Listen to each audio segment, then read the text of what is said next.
Welcome and thank you for joining me. My name is Ian Blackburn. I'm the host of Zoom into Wine. Every Wednesday night, we get together with some great people near and far and talk about different wine topics. Tonight, we're talking about Zinfandel. Now, my family and we make a Zinfandel in Dry Creek, Rockpile appellation called Beekeeper. So Zinfandel is very near and dear to me and my family. And I take Zinfandel very seriously, and I put together a really nice list of wines for us to try. We're going to go through them in a little slideshow and share some comments, some thoughts.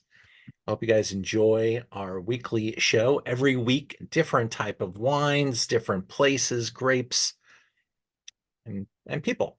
So thanks for joining us. I hope you guys enjoy. Here comes top new Zinfandel. So as we begin, first, the grape Zinfandel. I want to spend just a second talking about the last 50 years since the 1960s. Zinfandel was planted, of course, in the 1800s, really was a foundation grape for the California wine industry. The Italians came here en masse looking for gold and planted Zinfandel gold throughout the state. You could go to Rancho Cucamonga, San Diego, Sacramento, Napa, Sonoma, Mendocino. There's Zinfandel everywhere. And this grape variety, Zinfandel, may have come from a place like Croatia or the south of Italy. We haven't really identified the birthplace of Zinfandel. We doubt it's California, but it is possibility too. But Zinfandel mutated over the last 150 years. It became a California grape variety, thicker skins, different characteristics. And of course, that sunshine brings the richness around in Zinfandel. But I remember growing up tasting some Zinfandels from the 1960s, 1970s that had 12% alcohol. They were purple, they were hard, they were spicy. And that's kind of the way the Zinfandel variety came into my world and many others. But it was kind of a wine that was made more for its Italian heritage, its Italian clients. The Italian farmers, name them, Pagani, Peperoncelli, um, we've got Martinelli, uh, anybody with an I or uh, a Nelly at the end of their name. There was just a lot of Italian farmers, and Zinfandel played well into the set of flavors and characteristics. But then, as the industry grew from this kind of small, only Italian people drink wine type of a marketplace into a new marketplace, Zinfandel found an accidental friend, and that's in the rosé form, white Zinfandel. Now, many of us may poo-poo white Zinfandel, but believe me, it really helped leave some of this old vine material in the ground, because Zinfandel wasn't exactly the hit of the 1970s, 80s, or 90s, except white Zinfandel became like the #1 selling wine in America. So white Zinfandel really helped, and there's still a little bit of a backlash from that. People, when I pour my family's red Zin, sometimes they look at it and they're like, whoa, I thought this was going to be pink. I mean, there's just not enough red Zinfandel fans in the world. Now, those that do like Zin, you're here tonight. So we're kind of preaching to the washed here, but Zinfandel has had a ride. Now, in the 1990s, a few producers of Zinfandel figured out a new format for Zinfandel, and that's really letting that California sunshine go wild. Let's ripen this stuff up. Let's express it at the ultra dynamic phase. And there were some beautiful wines made in the 1990s, but that was a moment when bigger was better. And that pendulum swings back and forth. And I think a lot of people fell in love with that big ripe Zin, and some people even call it Zinny. But I think that also created a number of divisive characteristics in that fine wine kind of went in one direction and Zinfandel tended to go in another. And so, uh, speaking personally about my brand, when I got started in 2009, I said, and I was studying for the MW. It was my master's thesis project to think about Zinfandel and its future. And, I could see a path where Zinfandel could go away because as all wine prices around the world were going up, Zinfandel's was going down. And large producers, overcrops, hyper ripe styles were kind of driving the way of Zinfandel in the wrong direction. Now, you could make that type of overripe, pruny, raisin type of Zinfandel from pretty low end vineyards, valley floors, flat lands, high yield. And a lot of the big companies figured that out. But to make it on the high end, to make it compete with the best wines of the world, you need to have great vineyards that are farmed in the right fashion to make high quality wine. You can't just take the same crop and turn it into better wine. So the industry's been turning, maybe turning not so fast, but I will tell you right now, the price of Zinfandel crop from a great vineyard is well over $7,000 a ton. And that will make the wine more expensive. And that will make the wine find higher tier customers. Now, I am not here to tell you that Zinfandel needs to be expensive to be good. But if you're going to make the best Zinfandel, you're going to use the best fruit, and that wine is going to cost more. A lot of premium Cabernet sells for $25,000 a ton and more.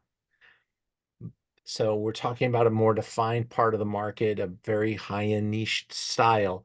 But we can't have Zinfandel diverge from fine wine and become something sweet and zinny and leave the fine wine market. So that's why I'm showing you a very wide spectrum of styles tonight that I think are high quality, that represent different profiles, different places, and a really good flight. So let's begin. And here we go. Zin number one. I hope everybody got the email that showed you the order of the wines. But in case you didn't, we're going to be starting off with Ridge. We're going to be going to Resolution. Then we'll go to Turley, Elyse, Black Sears, and then Martinelli to finish.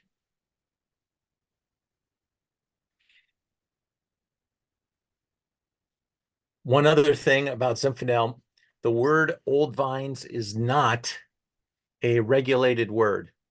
So one winery's old vines may be older than another winery's old vines. For me, Zinfandel vines that are over 30 years old certainly have proven themselves, or they would have been taken away. Many of the great old vine sites were planted prior to Prohibition.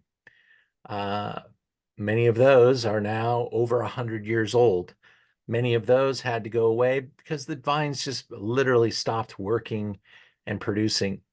Old vine vineyards tended to be untrained, untrellised bush vines, and there's still some great ones out there. With all that being said, I don't necessarily think that you have to have old vine Zinfandel to make great Zinfandel. In fact, if you plant great a Zinfandel, good clone of Zinfandel in the best spot that is where the wine is going to be superior. So it's a fight for Zinfandel to get great spots because of that divergence in price point and what the farmer's crop will be worth. And if you're a farmer, you don't care if you're planting strawberries or Thompson seedless, you're there to make money farming. And if Zinfandel can't deliver, on its price, on its workload, Zinfandel will go away. So that's my argument. Now, if you're a fortunate family like the Vineyards of Ridge that have been around for a long time and they've amassed a great set of vineyards, they have a little bit more control. They're in it for the long haul. They are not ripping out any Zinfandel vineyards. They are potentially trying to nurse old vines, maybe even find some more sites to add to their equation. But some of you may have seen this video before, and I played it relatively recent, but this is with Shauna Rosenblum. She's the winemaker now. Her father was a champion Zinfandel winemaker. He made the first #1 wine in the world that was a Zinfandel. It was from Rockpile, and he is now deceased. Shauna lives in her father's footsteps and was offered the position to take a winemaker role at the Geyserville facility. See if I can get that video to play. All right, here she is, and let's let Shauna do her thing. And this is the Geyserville 2021. The name says a lot. Shauna Rosenblum, I'm so happy to see you in such a good place. Tell us about this beauty. Absolutely. So let's see, Geyserville. This is a long-standing Ridge wine. Our first year that we produced Geyserville was 1966. And let me go back. So Ridge started in 1962. It goes back to a history on Montebello Mountain, which actually the initial vineyard at Montebello was planted in 1885. Oh, there we go. That's awesome. And the history on Montebello it's pretty incredible. So it goes back to 1885. The winery there is built out of limestone. The first vines are planted. Around Prohibition, it kind of gets abandoned. And then 1959, there's 4 Stanford students who start going up there on the weekends and say, hey, we kind of want to revive this vineyard. So they started reviving the vines up there, and 1962 was the first vintage that was bonded for Ridge. And so wine was being made at Montebello for a long time, but there's been a long-standing relationship with the Trentadue family, of Healdsburg. And so our Geyserville vineyard actually surrounds the current Trentadue winery. And the vines for the Geyserville were planted back in the 1880s, 1890s, early 1900s. And the way that we make this wine is we do keep each individual parcel from the vineyard. We ferment each parcel independently. And some are planted only to Zin, some are planted only to Carignan, some are old field blends where we have Zin, Carignan, Alicante, kind of old school field blend. Each parcel is fermented independently using native yeast, and by taste, we decide which ones are the absolute best and which ones make the cut and get to go into the Geyserville. Oh, I'm sorry, my dog. He's a sweet boy. He's loud. So yeah, I guess a little bit about me and my background. So I started at my family's namesake winery, Rosenblum Cellars. When I was 3 years old, my dad taught me to read bricks on a refractometer. My Girl Scout troop used to stomp grapes at the winery during harvest. By the time I was 16, I was sitting in on blends with my dad and the winemaking team.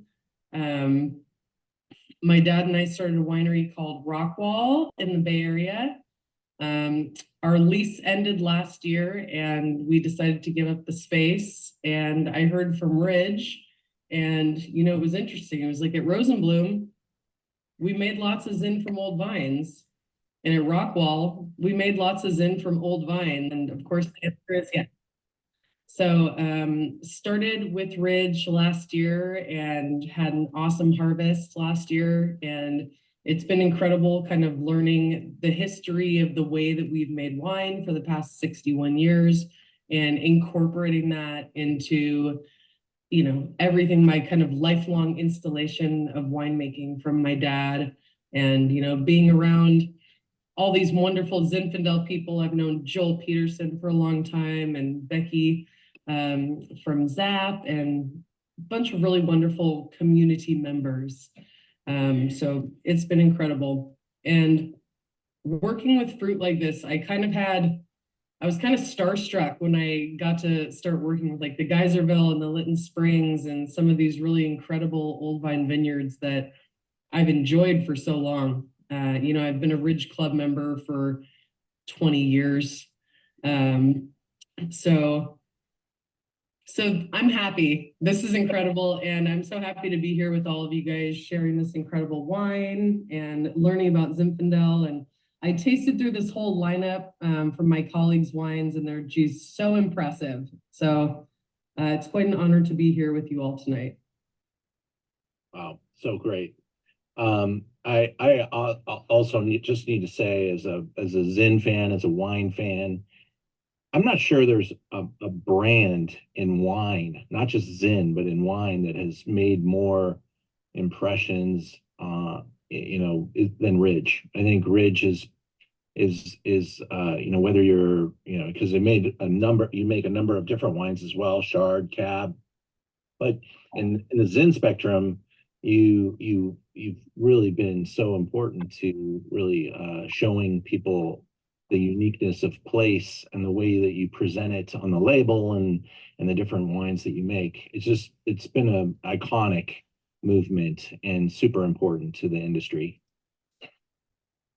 And that's just obvious. But the 2021 is drinking phenomenally. These wines are definitely age worthy.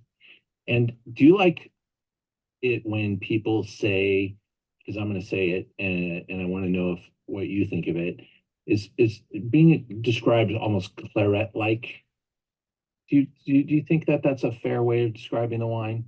I do actually, and it's interesting you say that because we do actually our largest export is in the UK, and when I talk to a lot of our folks in the UK, a lot of them make that comparison that aged Geyserville, aged Lytton Springs is really quite reminiscent of aged Bordeaux, which is interesting because when I first heard that, I was like, oh, okay. And then, I started looking for it a little bit, tasting these older vintages. The oldest vintage I've had the opportunity to taste of Geyserville was back to 1972. And I have to be honest, I had very low expectations going in. I didn't know what to expect except old wine. And it blew my mind. It still had so much primary young energy to give, and being a 50-year-old wine, I mean, it's incredible. So yeah, I'd say that is a fair comparison. Well, not only are the labels like timeless, but so are the facilities. But the vineyards, tell a story. And if you ever get a chance to go out and see the ranch and just take a look at those vines, they're ancient and they really are amazing to behold. Absolutely. Absolutely. Yeah. We'd love to host any of you if you'd like to come visit. This is, you'd be sitting right there on that little porch looking over this beautiful vineyard. So yeah, we're open 7 days a week. Give us a holler and come say hi and taste some delicious Ridge wine. And Joel made a great comment there. We're talking about 100% American oak on this wine, on all the Zins. Yeah. Oh yeah. Okay. I'm seeing the chat. Yeah, absolutely. Yeah. Thanks Joel for bringing that up. Yeah. Since 1962, Ridge has used exclusively American oak. And that's because Paul Draper in 1962, well, when he joined a little bit after that, said, if we're going to make the best wine in America, we have to use American oak. And it's interesting because when I think about the use of 100% American oak, it sounds really aggressive, as American oak can be. And so we're pretty judicious with our new oak, really only doing about 10% on Zinfandels, to try and keep all those sort of beautiful old vine qualities, the minerality. I mean, for me on the Geyserville, the minerality is something that's so special. I mean, it's grown in the ancient Russian riverbed, right? So really kind of gorgeous minerality that shows through 130-year-old vines. The roots are super, super deep. Another great photo. Just a feature of the 21 harvest. Shauna is a joy. If you have ever had a chance to meet her, she is a positive force, one of the best smiles in the business as well. And Ridge is an amazing facility. Can't recommend it enough. A lot of people don't realize that they have a ridge in the mountains above, let's see, Mount Eden, and some of those other vineyards there in the mountains above the oceans around Monterey, etc. So they have two facilities, and their cabs are coming from the mountains. Geyserville is where they're making a lot of the Sonoma Zins, and it's a really specialized venue. They also make some great Chardonnay that's been in the top 100 several times. So Ridge is really a very diverse portfolio of wines, but they do make, I think, about 14 different Zinfandels.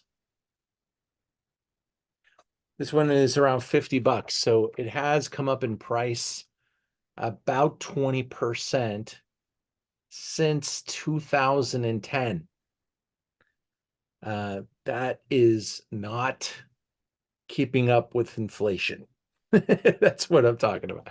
A lot of the other great houses have really seen drastic price improvement. They do make a good amount of wine though, and they do control their costs. I do always worry when a brand like this that owns their vineyards doesn't keep price compatibility with them, with other varieties and stuff like that, whether they're at some point going to have to do something radical. Because if you're not getting that crop price and you're not bringing in those dollars for the effort, new owners may choose to do different things with those vineyards. Just one man's opinion here. I'm sure the folks at Ridge have their future well designed, but it's been my thesis for a while.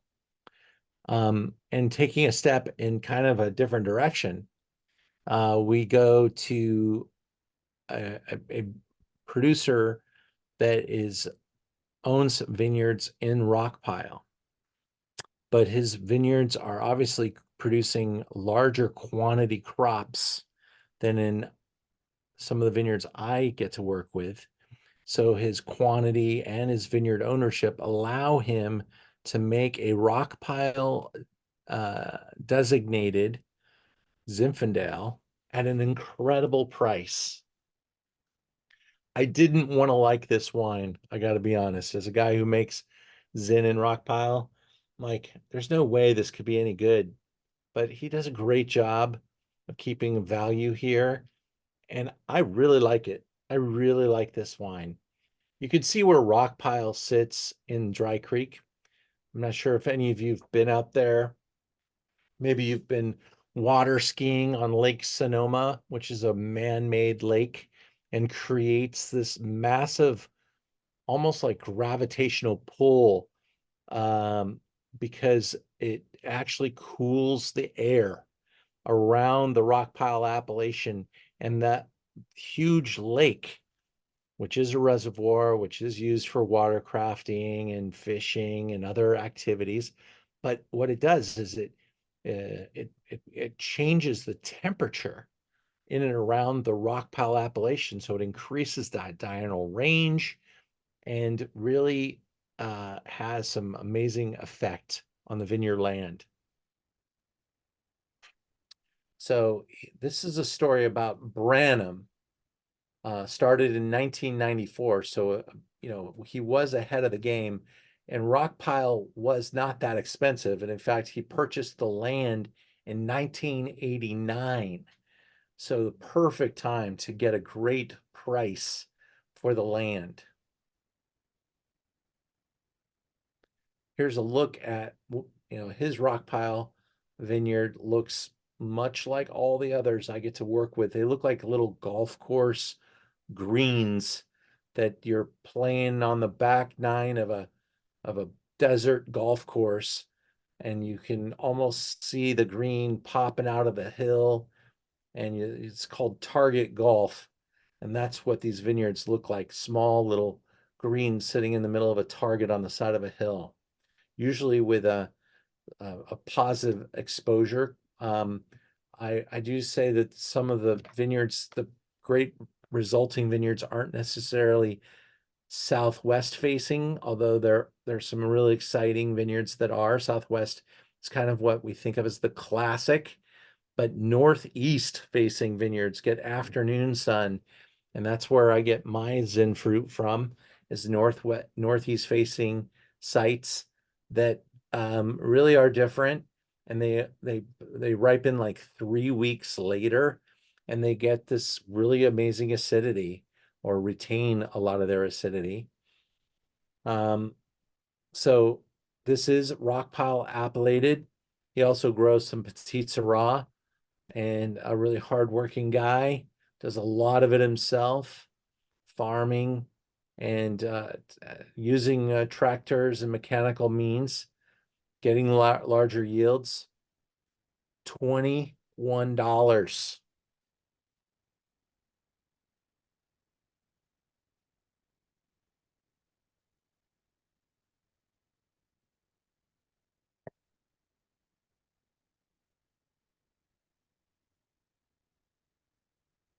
There's a little more tannin character in this resolution. And by the way, I think Zinfandel is a tannic grape variety, and I like tannin.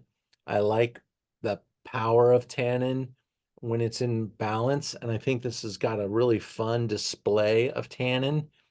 Some Zinfandels tend to ripen away tannins and maybe bury them with layers of gobby, juicy, quote unquote, jammy fruit.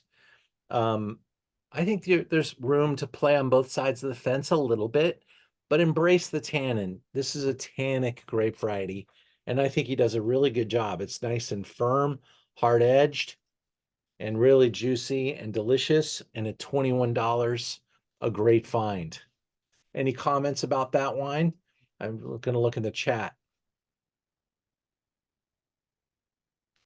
Kent, you were the first to discuss the tannins here. And I wanted to start with Ridge because it's a classic model, and we can almost compare everything to it. Price point is going to go all over the place in this session, because some have different input costs. When you bought the land in 1989, you planted that land before the boom. You may be using land and labor costs that are much different than someone who bought vineyards or planted vineyards after 97. And those are real life-changing events. Now, what could happen to somebody like Branham is somebody else could come along and say, hey, those wines are too good, they're too cheap, and we could buy them and raise the price $10 a bottle and get our investment back. And that could, and I'm sure the owner of Branham, if he wanted to sell, that could be an incredible plan.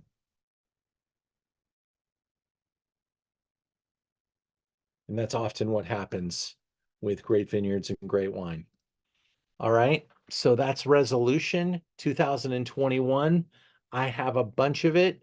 I think 21 is a fantastic vintage. I will also tell you that I'm not the biggest fan of most 2020s.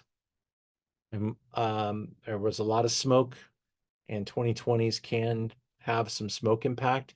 And I was not a big fan of 2022, which was just a wild vintage. You really had to be a great winemaker to make a great 22.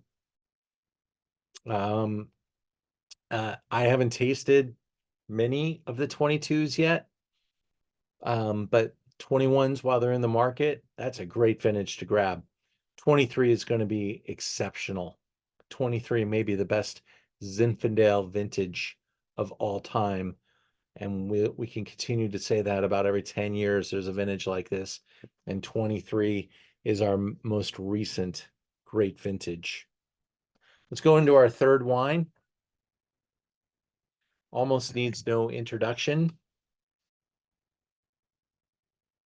Hold on one second.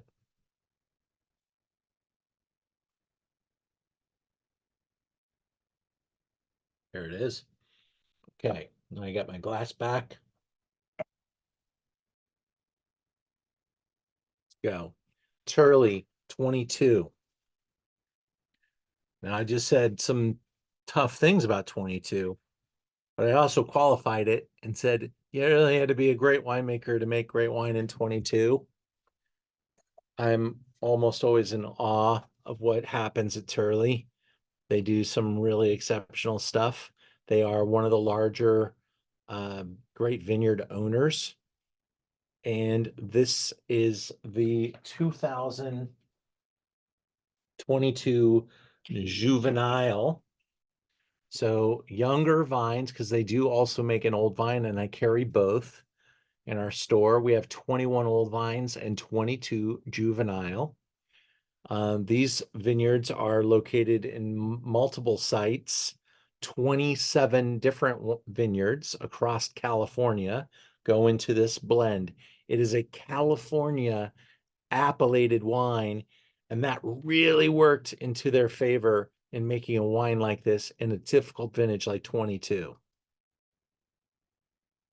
Now, the background behind Turley, if you've never tried Turley before, this is Larry Turley. This is not Helen Turley. Helen is Larry's sister. Helen Turley is a famous winemaker. To my knowledge, she never had anything to do with making Turley wines.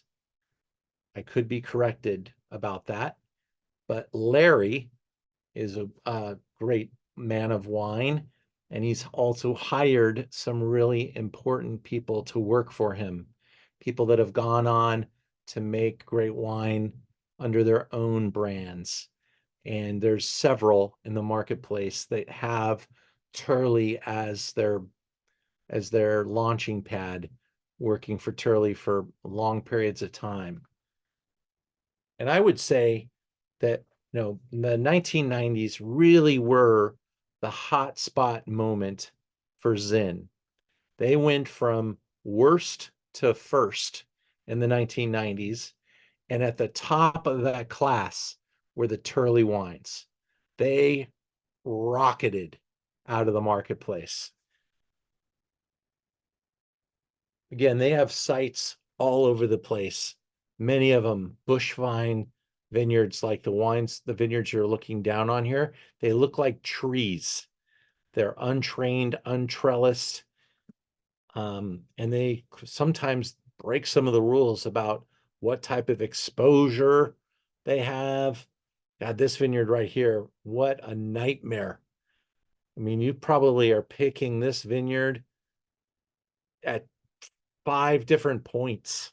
Let's pick the southwest side in September, the northeast side in November, and the stuff in the middle in October. That's probably what their plan is. That's Pasalacqua on the left there. He's the current genius making the wines, and that's Larry Turley's daughter. And they're a force.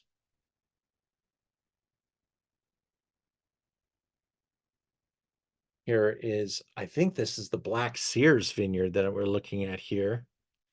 They have a tasting room up there.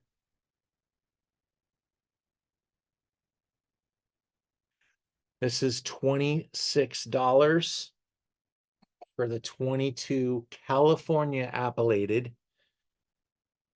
and at 26 bucks, they can make a lot of money being California appellated, because your fruit cost in different parts of, whether it's Lodi or Mendocino, Sonoma, Dry Creek, they got Paso, they've got vineyards everywhere and anywhere in between. Your fruit costs can come plummeting down once you leave some of those primary zones. So a lot of people, when they look at a wine that says California appellated, what's the first place you think that they think the wine's coming from? Napa Valley. Let me remind you that Napa Valley makes 3% of the total wine made in California. 3. And yes, the Turleys own some great sites in Napa Valley. Guess what? Turley Napa Valley wines are all over $100 a bottle now, because that's what that fruit costs. This one is the bargain wine.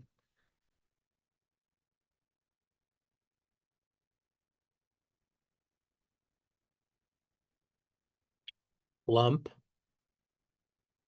juicy. Thanks, Thomas. Helen Turley's bio says she was the winemaker. Is that Turley or Turkey? Supposed to be Turley, Not Wild Turkey. not Wild Turkey. No, Turley wine cells. All right, cool. Well, there you go. Around that time, she was the winemaker at Bryant Family also, and others. She was really very formidable name, and probably still is. I know that her Marcusson wines have left the stratosphere as far as pricing and popularity. Those Marcusson wines are all $400 to $800 a bottle now. That's what she makes. So she was a very important, and still remains a very important, wine figure.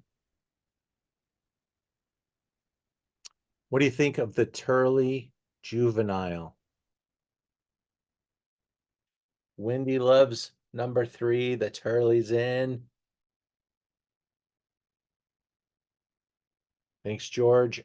George says, excellent wine. Love the mouthfeel, acidity level.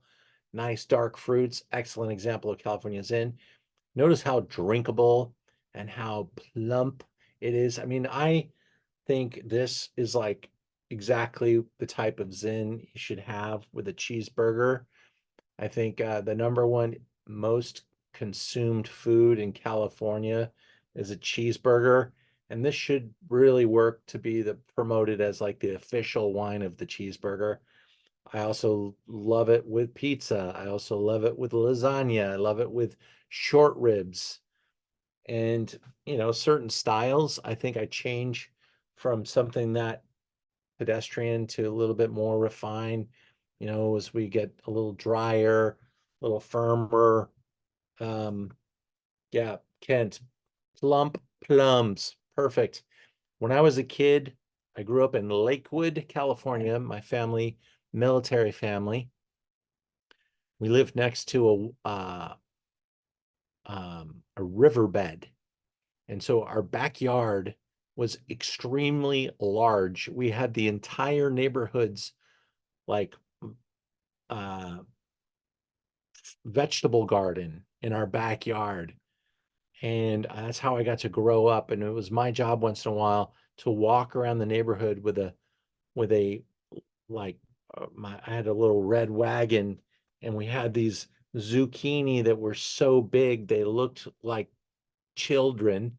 And so I'd pull the red wagon around the neighborhood and let people take vegetables away.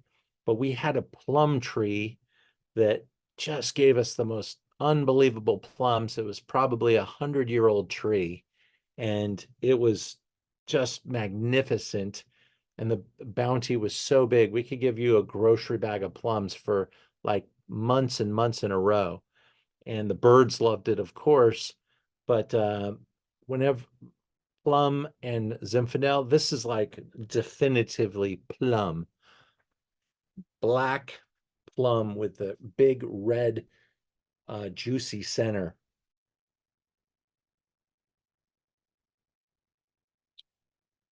Does not disappoint. And I will say 22 was tough to make Zinfandel, and they really pulled it off. Really very impressed. Hey, Ian. Yeah. It might be a good time to ask you a question, if that's okay. Hit me. I did notice that you didn't put any Paso wines on this list. I was curious what your thinking is there in terms of Paso Robles and Zinfandel.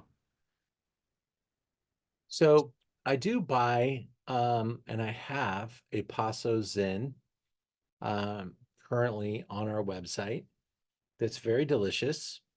It there are extremes in Paso. You have the very high tier Zinfandels from the old vine sites, and then you have a lot of very high volume Zinfandels, and then there's kind of a wild number of Zinfandel blends in Paso that I really dig.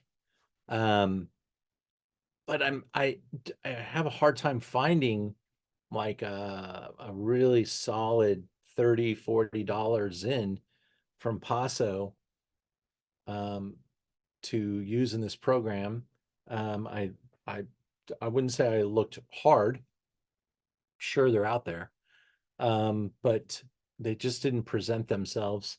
And these were the pick of the litter for this program. But doesn't mean the next time I do Zinfandel won't have a Paso in there. And if you have yeah, Ducey is certainly an opportunity. They're a great grower and great family. And I'm sure there are some others as well. I like from Turley, what's the really old site named by the family of the guy who ran the Olympics, something Ba. Anybody remembers? But that vineyard site's like over 100 years old, super hard to get. I don't even get to buy some of these vault wines from Turley because you had to have like 10 years of buying Turley wines to get some of those special single vineyards. So I'm happy to take as much of the Juvenile and the California, and there's probably a lot of Paso fruit in this wine, by the way, because by percentage, if you slice a pie up, Turley's own a huge chunk of Paso Zinfandel. Uberoth, yes, Uberoth Vineyard. Check it out. Well, thanks. No, it's been neat to get to taste some of these more northern Zinfandels, which I don't do very often. So All right, thanks for the list. got it. We're staying up in Northern California for this wine, although this is also appellated California because they do dance around at different sites. And I'm not sure if you're aware, but in around 2018, Elyse, a very mature brand that had been around for a long time, was purchased. And this was an investment group that wanted to have wines at different price points. They created a brand called Addix, ADDAX, They hired Russell Bevan to be the winemaker, and Russell Bevan made this 2019 start to finish. It was at 18 during the acquisition, 19 Russell took over winemaking, and by 21, all new winemaking facilities. So you're going to continue to see these Elyse wines take on a different direction. And Russell will tell you the direction is good. wines went from good to great. And I agree with him. There was some very kind of dusty classic styles of wine coming out of Elyse prior, but now we're looking at the 19, and you could almost say that this is like their inaugural vintage with Russell Bevan as the winemaker. The brand's centered out of Dry Creek, I believe, but it does have fruit from northern Napa Valley, San Helena, and I've been in some of their vineyards, and they're beautiful. Some of the pictures we have for the slideshow are from the northern Napa Valley vineyards.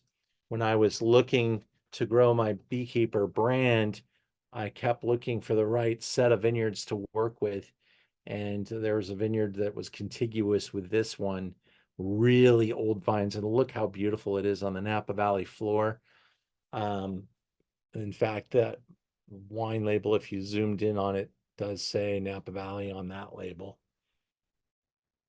And they make quite a few single vineyards, but for this wine, it's a blend of probably many of the sites added together. And that's the idea behind this, is to showcase old vines rather than make it about a singular place. And Russell really believes that you might even be able to make a better wine if you don't have to care too much about that terroir element, but rather to focus on the detail and the juiciness of the fruit. So we step up to about $40 with this old vine, Elyse. So I do have a good supply of this 19. I'm not taking it for granted and maybe changing. I don't think they made a 2020, not for the market. But there was a good amount of 19 the last time I checked. So let me just tell you, if you like this wine, there's a pretty significant price increase coming with the 21. And so this is still kind of in the deal zone.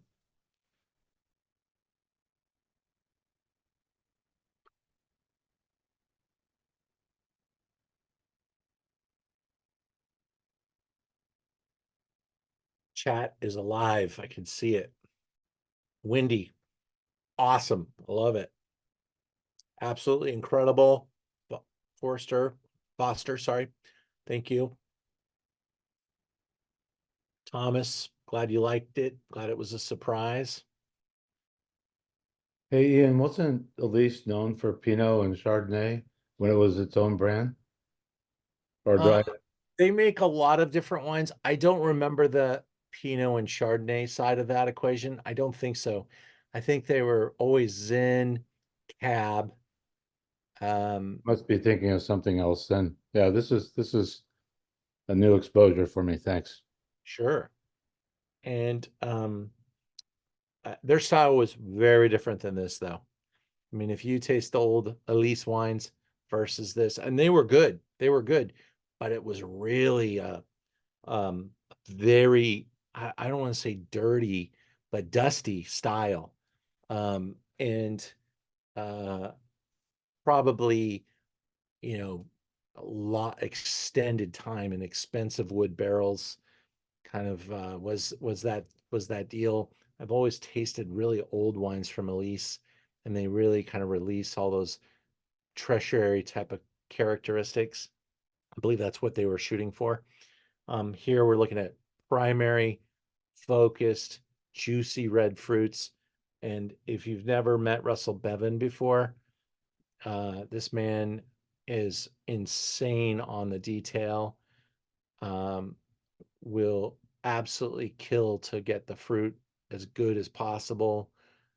He'll take everything out of the fruit too, but he also is really in touch with modern winemaking talent. He's been experimenting with these tanks that instead of punching down with your feet or with big shovels and stuff, he's using inert gases to move the wine around in tank. And it's a super gentle method. And he is not just first, I think he's actually part of the patent team on the product.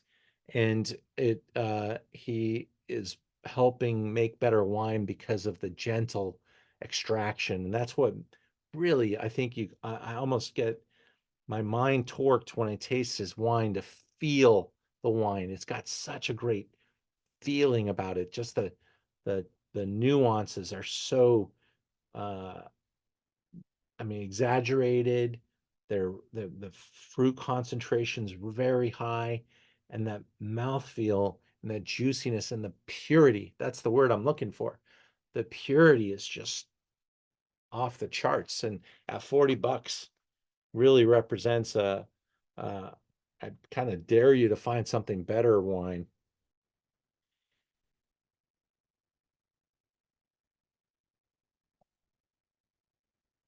Yeah, that's rocking. Yeah, the Rhone blends, George, you got it. Um, uh, and boy, they were like about 4 years ago, they were like 5 vintages behind. So when this investment group came out, they were blowing these wines out just to catch up to the current vintage and get to Russell's wines. And they make a couple of Rhone blends that are like really priced gently. Um, I don't know what the future is on that program. Certainly making wines for $20 is a lot of work, but that's kind of where they were sitting with those Rhone blends. And maybe the future they'll be finding some upside on those. But I've never tried their Chard. I will be honest, I didn't know they made Chardonnay.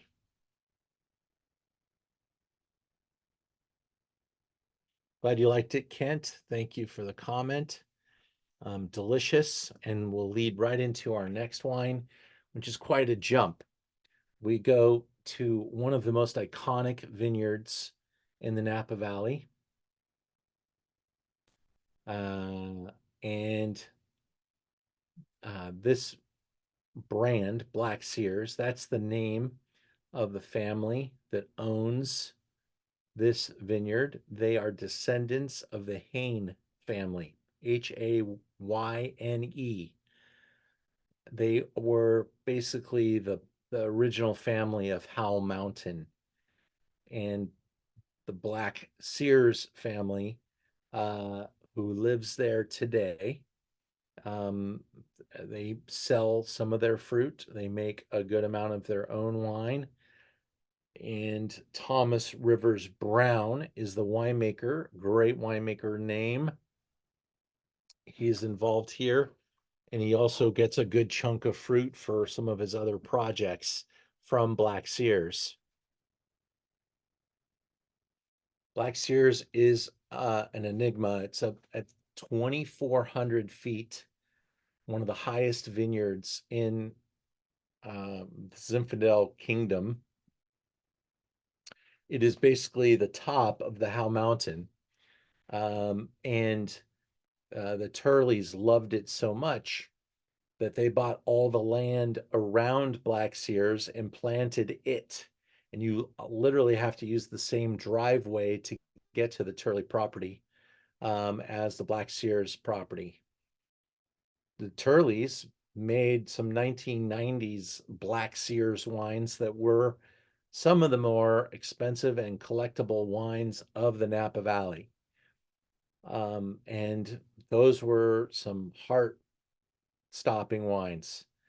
And I myself wrote vineyards like this and said, can I please buy some fruit from you?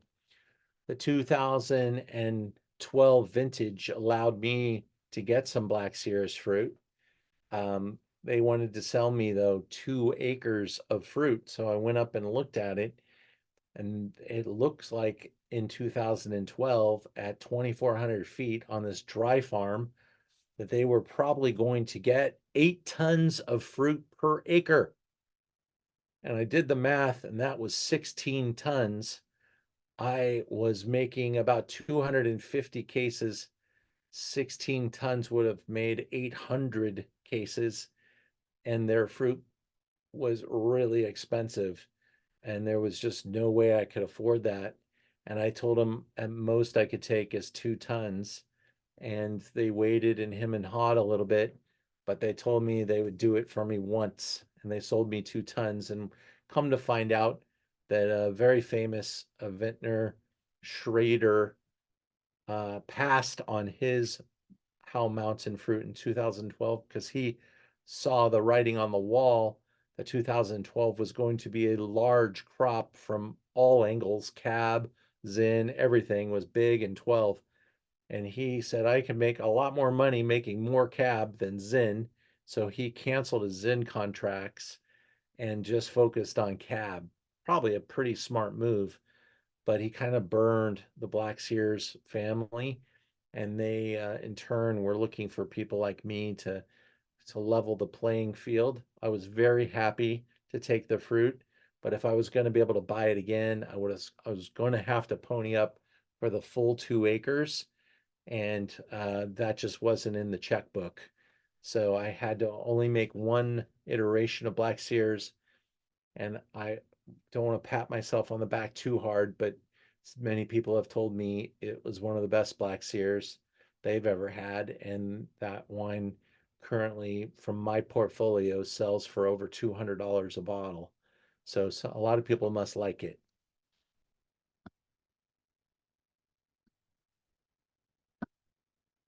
Oops, didn't mean to do that.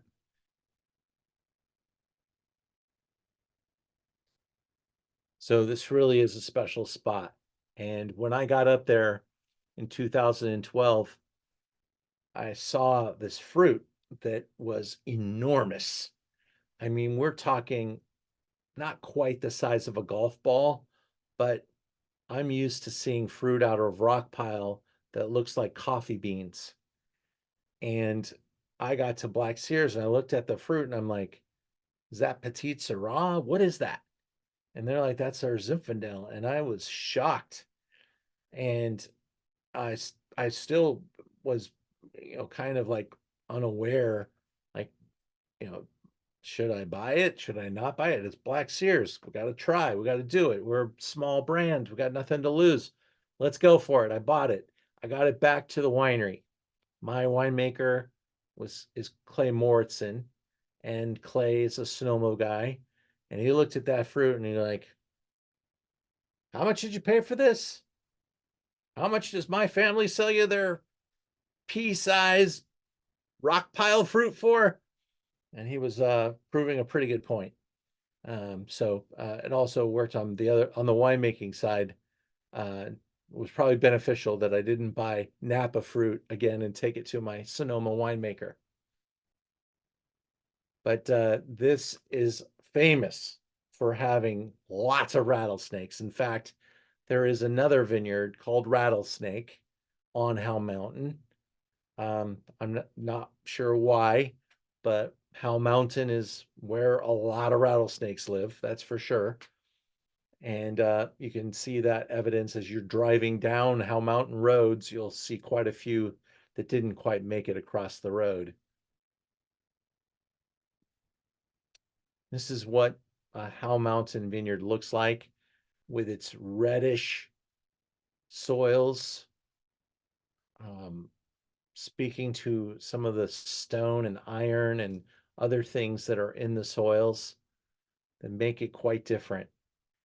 I haven't even tasted it yet, but when somebody tells me it's going to be from Howell Mountain, I start thinking of like smelling metal or iron or some sort of a rusted metal note in the wine. There's just some kind of metallic, and it's metallic is a bad reference, but when you start getting romantic about it and you describe it like hot metal, um, uh, kind of like I think Parker said something about something like warmed um, iron nails, something like that.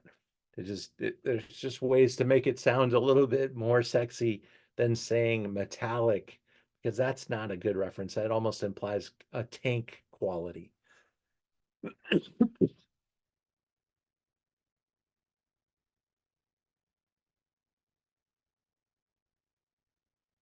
The vineyard itself does have some Petit Syrah interplanted in the fruit. It was planted so long ago that they don't know which vines are Petit Syrah and which are Zinfandel.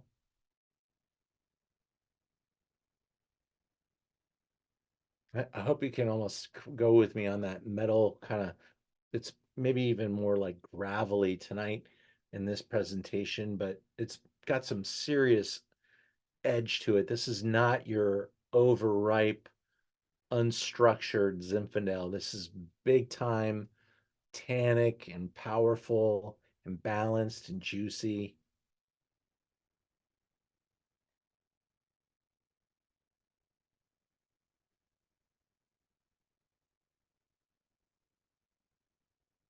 These wines can really age pretty well. Flat out delicious. Thank you, George. Thanks on the congrats on my wine. Unfortunately, I literally have one bottle of black of my Beekeeper 2012 black Sears for my library.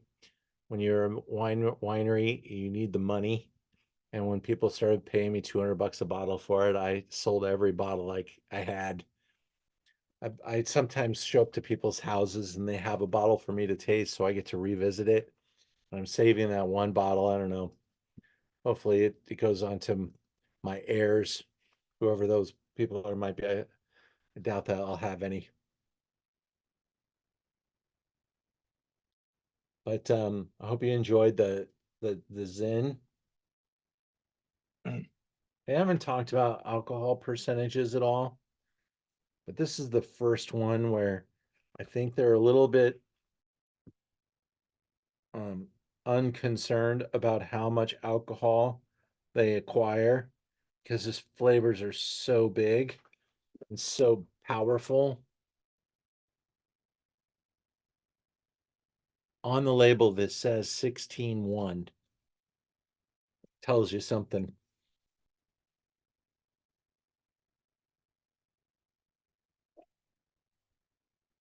And that's, if you're tasting the fruit from the site and you enjoy wines of this rank and power, these are not prunes. That's not raisin that you're smelling there. That's just almost takes that long for the fruit to ripen,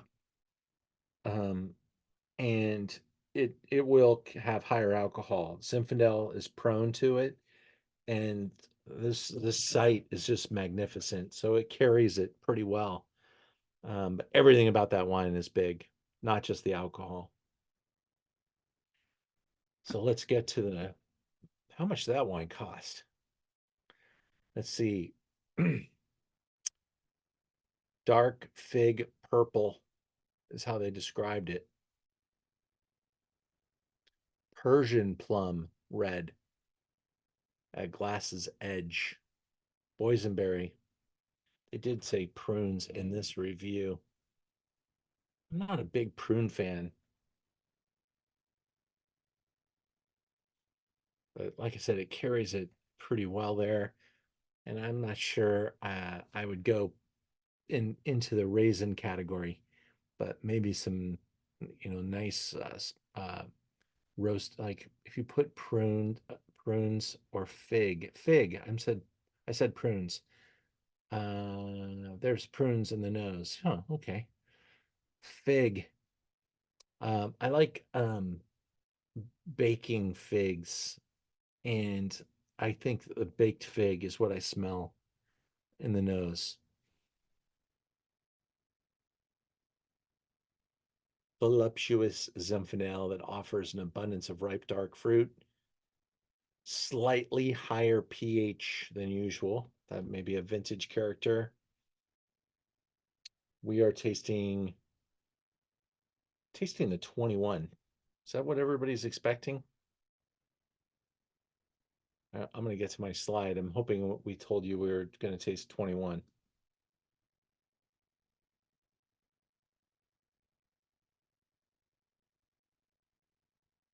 Yes, 21. Okay, for a while I had some 18 and I thought, is this 18? So this is 21, another beautiful 21. 21 would be considered a small, concentrated vintage. So just by that right there, we had pretty small harvest in 21 as far as quantity.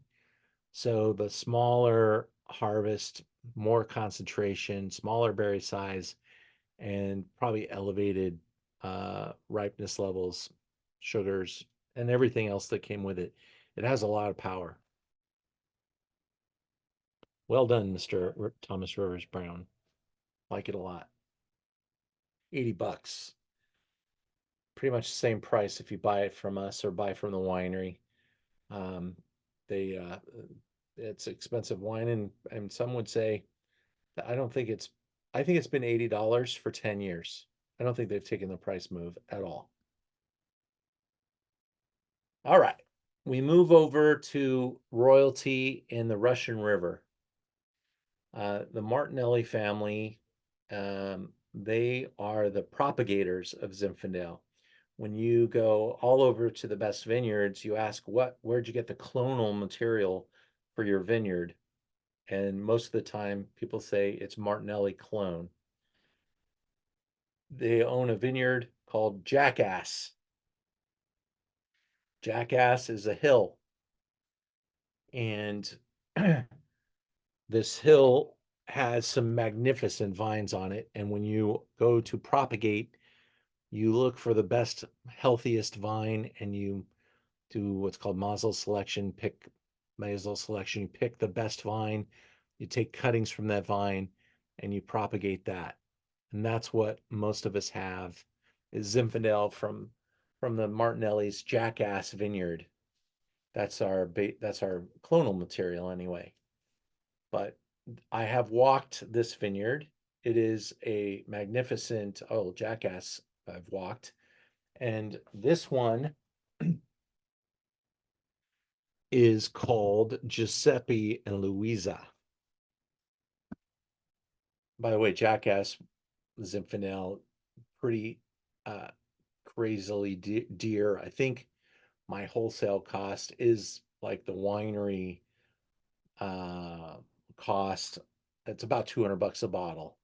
So it's some of the oldest, hardest to get Zinfandel in the Zen Kingdom.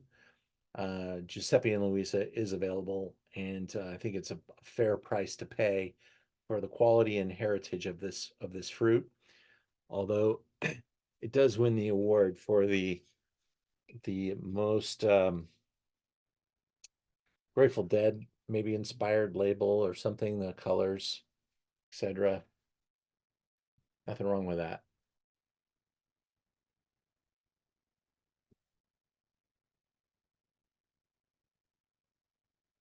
$1880 is when this material went in the ground or thereabouts.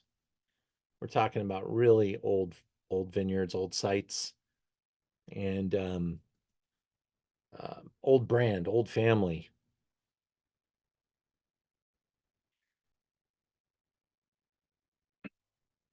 Robert Parker 97, perfumed and a pleasure to drink. It offers restraint over power, detail over density, and one is the most graceful California Zinfandels that seems more akin to Pinot Noir With its berry fruit and earthy layers. It has a luring sense of raspberry jam and tangerine with accents of lavender, mushroom, fall leaves, and a medium-bodied palate is supple and juicy with layer after layer of perfumed fruit. They definitely have like an oasis, and these old untrained vines, untrellised, untrained bush vines. The good news is you don't have to do much. So from a labor standpoint, keep the vineyard healthy, keep the land organic, and the material, decomposing, the grasses and stuff throughout the year, feeding the soil. $60 for a 97 point wine. I think it also represents a great value.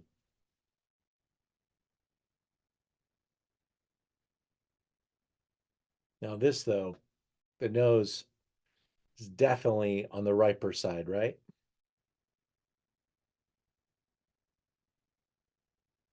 Woo! That thing is humming.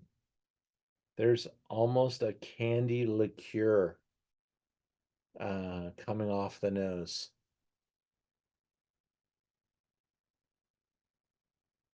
My mouth waters just smelling that. It's like cherry liqueur, Kirsch, I think they call it.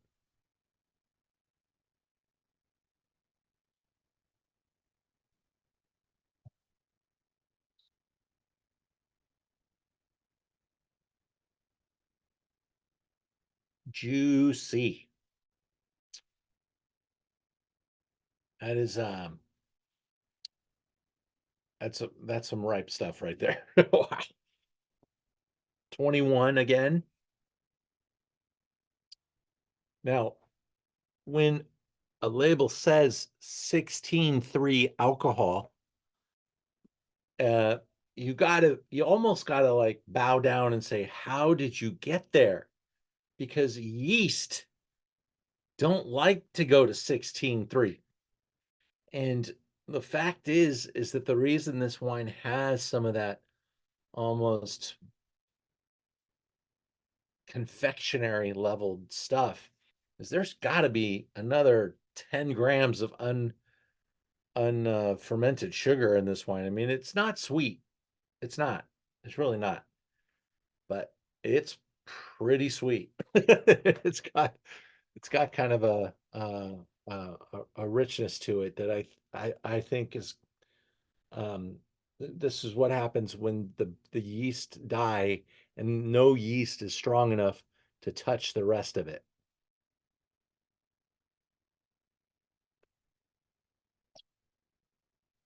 Thomas, what do you think? I think this is really an interesting wine, Ian, to be honest with you. For me, minority opinion, but the Black Sears was a little bit over the top for me. But this one has a little bit more fruit to balance that slightly overripe flavor. 16.3 is pretty high. Yeah. Are we Can't making get much play or higher. are we making wine, You can't really make it. You can't really get it much higher. Like I said, it's Yeah, fortification would be necessary. yeah, yeah, but it's really an interesting wine. I'm not sure about food pairings. What do you think about that? Yeah, like endangered species, rhinoceros. Yeah, all right. I'm gonna go and cook a dinosaur to have with it. Yeah, I don't know, it's really a very, very interesting one. No, actually, I have had this with some great steaks, Yeah, and okay. it can be absolutely delicious.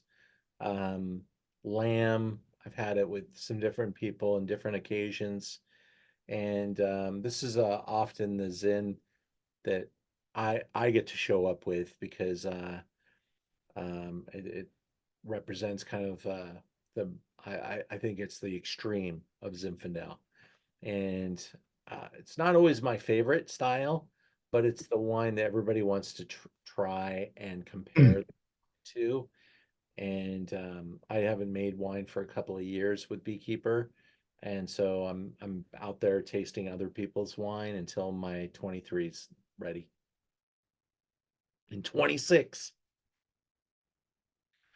We have a couple of really fun Zooms coming up. Our Tour de France, if you'll take a look at the wines that we're tasting, really great. My Riesling lineup is off the hook. And on July 3rd, we're doing, that's the day before 4th of July weekend.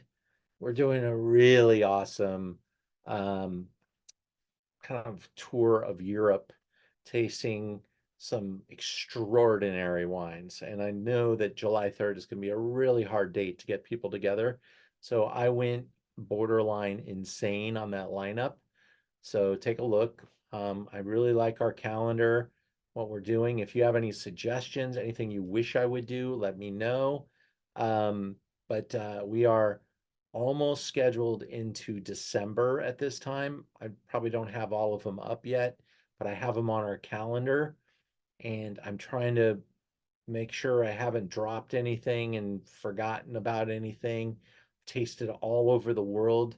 Got some really fun heroes tastings coming up as well. And we haven't put our Heroes of Argentina up for sale yet. And that's because I've been too damn busy to get my Argentine wineries to agree to do it. But that's definitely on the forefront for the next week. And by next week on Wednesday, we'll have that available. That's at the end of July. I've been producing a lot of very fun LA events, mostly some crazy dinners, which my friend Kent has been very nice to support. And the last one was pretty memorable. Kent, the 100-point dinner went off pretty beautifully. And we tasted a lot of near perfect wines that night, and it's really one of my favorite gatherings. We have 2 spots now remaining for the 20th of this month, and I'm very happy about that because you start losing sleep when you don't sell expensive spots at a dinner. But they yeah, it is filling up, and I'm excited. We'll have we have a dinner a month for the next 4 or 5 months that are pretty special. So if you're in the LA area, join me. Otherwise, I'll look forward to seeing you guys on Zoom every Wednesday night, and we'll keep putting some really good thought into the wines. I appreciate all your support tonight, everybody. Thank you. Foster and Rex, Elizabeth, Thomas, Kent, Michael, Setsuko, Mary, Clyde. Woody, thank you. Thank you, Ian. Rex. Thank you, Ian. Good night. Really good. Yeah. You well. Thank you. Stuff, I'd forgotten how good Zinfandel is. All right. Well, don't forget, Kent, got to drink your share of Zin. Yes. Lisa, always great to see you. Thanks, Rex. Thanks, everybody. Bye, Elizabeth.